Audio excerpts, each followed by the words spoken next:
Education Connection, our vlog featuring the education department.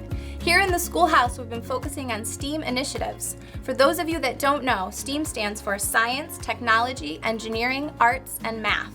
We're so excited to share with you some of the project-based learning that our students have been doing. For episode 1, we're going to go visit Miss McQueenie's class. Let's go. All right, so you guys are going to be versing Miss Haller's Earth Science class in a friendly game of Words with Friends.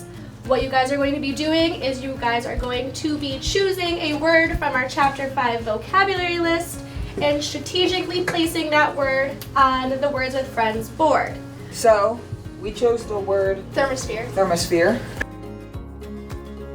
Nice job, guys. Yay! Hi, Miss McQueenie. I just want to hear a little bit more about why you're doing this project with the kids. All right, so the educational background to this is just to maximize the students' exposure to content-related vocabulary words from their earth science books. Thanks for joining us. It's another great Education Connection Day here at Glenholme.